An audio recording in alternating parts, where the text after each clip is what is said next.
Hey guys, I know I'm way overdue for a YouTube video or a craft update, so I thought that today would be a good day to start making YouTube videos again. It's early in the day and I have nothing else to do. So, in this video I will be showing you guys some things that I've recently added to my Etsy shop, or things that I plan on adding to my Etsy shop, and just a few things I've made. I'll be putting out another video after this, like quick talked through tutorials where I'll show you guys the supplies and what I did to make the things that some of the things that I've made, just to get some good ideas out there and also get some questions answered, to see if anybody else has done the same thing I've done or has tried or thought about what I've done harder than I have and has any suggestions for me. First thing I want to show you guys are a few pins I've made. I made them in a way to where they can be hung as pendants on a necklace. I've added one to my Etsy shop so far. This is the one I have added. It's a skull. The main shape is a skull, yin-yang themed, and instead of using circles, I used hearts, and the hearts are placed where the skull's eyes should be. So it's just a whole bunch going on here, but it's pretty simple. It's only 2 colors, it matches everything. I really like it. I have a pin back adhered, and the part where the needle goes in and it closes is right here, and I made that on purpose so that you can attach it to a necklace chain and it'll hang just like a pendant would. I made these 2 as well. Both of these feature an alien. The one on the right is IDC for I don't care. It's just a random weird little pendant I felt like making. You've got your alien, your star, and your yin-yang at the bottom. The letters are made to look like slime. The alien on the left is throwing up a peace sign and has a piercing hanging from his nose to his ear. These weren't necessarily inspired by anything. I was just having fun with clay and decided to make these. The IDC is really big and really heavy. Well, not really heavy, but it's pretty heavy for a clay charm. So I put 2 pins on there just to be safe. This one's fairly small, so this one will probably be sold for like, I don't know, a couple bucks less than the other 2. I haven't decided pricing yet. Probably $10, I don't know. Sounds a little high, but you know, supplies and time and everything else that goes in this, and you know, just the unique value, because they are one of a kind. Everything in my shop is one of a kind. I don't steal ideas from anybody or anything like that. I have this necklace, which will not be for sale because everything here was given to me, but it has its own little story and I thought I'd share it because it is handmade. I have this fish here. This fish was given to me by my great aunt. She brought it back from Jerusalem. She also gave me this beautiful gold ornate bead, and she gave me these 2 beads. Forgot what the material is, but they're all high quality and very nice, and the golds blend together very well. Even the eye pins and the jump rings, I made sure those were gold. Those are given to me by a friend. This chain is beautiful. It was an eyeglass chain handed down from my great grandfather, but I deconstructed it and made it into this. I like the way it's linked. Kind of looks like DNA. And then there's just a detailed silver toggle clasp on the back. This is a bottle necklace. This is a bottle necklace.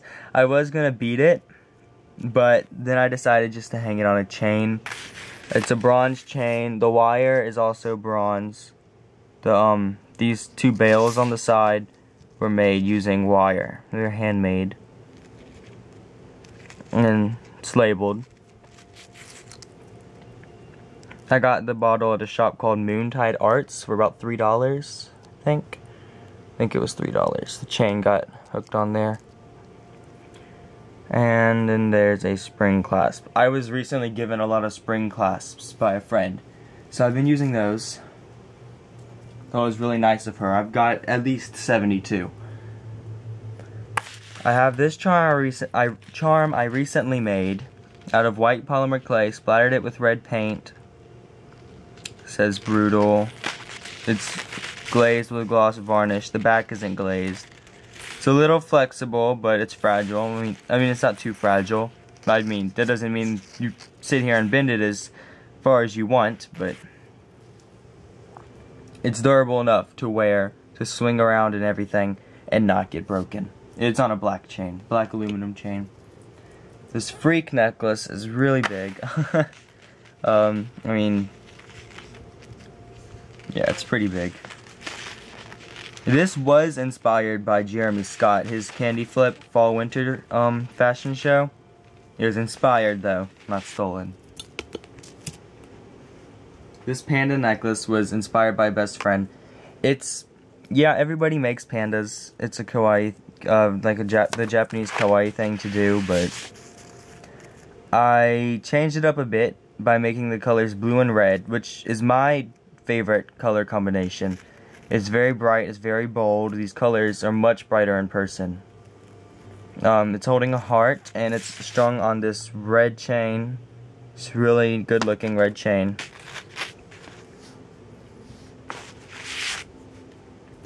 So it's not the typical black and white panda on a silver chain. I did change it up a bit. I aim to make my shop stand out amongst others, so that came from these. I thought maybe you'd see them better on a white background. These are lampwork beads I got. They're floral themed, I'm pretty sure. They've got the lines on them are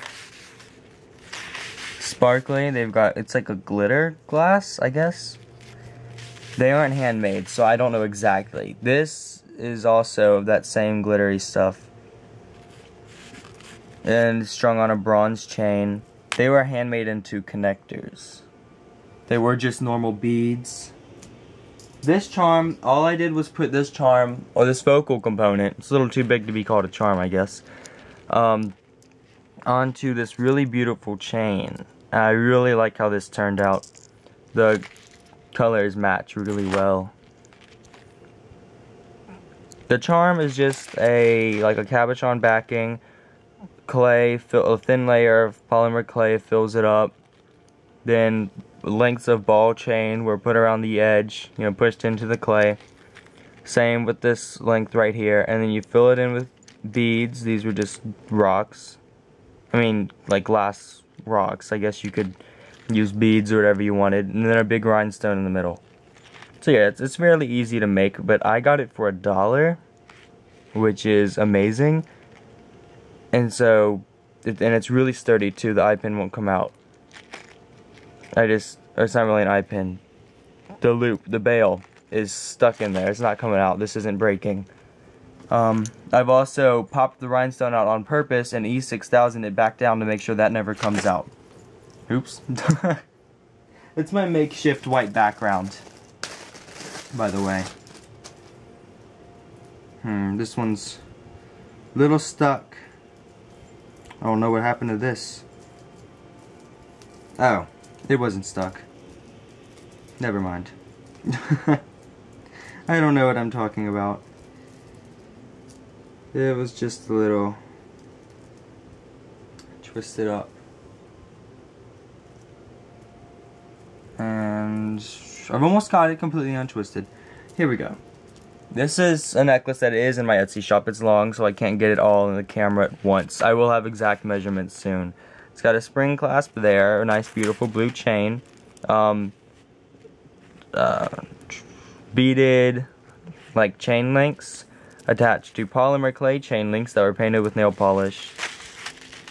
And it's long. It's good for layering. It's good for very bright outfits, cool colors, obviously. It's very bright and it's very bold. It's also very unique. Time consuming too. I probably won't make another one. Also for the sake of keeping it one of a kind, keeping its value, because that was not seen anywhere. I have this piece I made using lampwork beads, and I made them into little charms. These leaves are a little more complicated. they were made into like spiral bales, or spiraled bales. And yeah, they're all strung on this bronze chain. I've got some orange. The prominent colors here are orange and bronze and yellow. Perfect for fall. I mean, there are leaves too with bronze lining. It's really beautiful. It's a really good fall piece. That'll be in my Etsy shop soon. This video is getting a little lengthy. I only have 4 more things to show you guys, but I'm gonna try to show you as quickly as possible. I mean, there's a lot to cover in this video. Guess it's not that long when you actually think about it. So I've got this bib necklace I made that I'm unraveling. There we go. I have this chain bib necklace, which is in my Etsy shop. It's short. It's 16.5 inches long, which is longer than it sounds actually. I mean, it fits me, and I'm a guy. I'm pretty tall too, so my shoulders are broad and all that stuff. But it hangs really low, and it looks really nice. It's very bright. Chain is colored very nicely. I have this piece made with, now I don't want anybody freaking out about this. This is a turtle jawbone. It's a real turtle jawbone. The turtle was not killed. The turtle was not owned by me or anything. The turtle's skeleton actually was found underneath my back porch. I did not kill a skeleton. I mean, I did not kill a turtle or anything like that to salvage its bones. It was found this way. Well, it was found a little dirtier. I brought it in, the whole skeleton. We bleached it, scrubbed it, rinsed it, bleached it again, you know, all that stuff to make sure it is clean and not disease-ridden. I handmade that wire bale, that like wire net looking thing, and then it spirals up here and loops so that you can string it on a chain. Well, I already did it for you. It's a bronze chain. More things to go. Got this blue and golden necklace, which I absolutely love, and it is in my Etsy shop. It is eyeball inspired. I saw these little tassels right here. They look like eyeballs, just, you know, the general shape, the big circle in the middle. Now, they do have some lines and stuff in them. There is a picture in my Etsy shop of these that will show you in much greater detail. There are 4 of them, 2 on either side of this oval. I saw this oval component and decided to add this in the middle because it has the general shape of an eyeball too, with the big circle in the middle. And it's just eyeballs everywhere, without actually being eyeballs. And they do all face the right way when worn.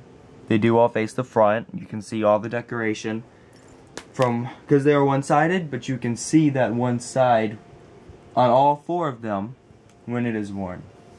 Lastly, I have this bracelet. It's an amethyst. This is really beautiful. I love this bracelet. An amethyst wire wrapped. And then it's got 3 layers of chain. 3 main layers. It's got 1 bare chain. 1 chain with, you know, long light or lavender seed beaded connectors. And then 1 chain with shorter, right there, shorter seed beaded connectors. And then it's got like chain fringe hanging from link to link to create a very nice layered effect. It's a statement bracelet on its own, meaning it can be worn by itself. You don't have to stack a whole bunch of bracelets or layer them to get that nice layered bulky look. Thanks for watching. My tutorials will be coming out soon. I actually left a few things out of this video, but we're already almost 15 minutes into it, so I'll leave those for the next. Thanks for watching. Make sure to read the description.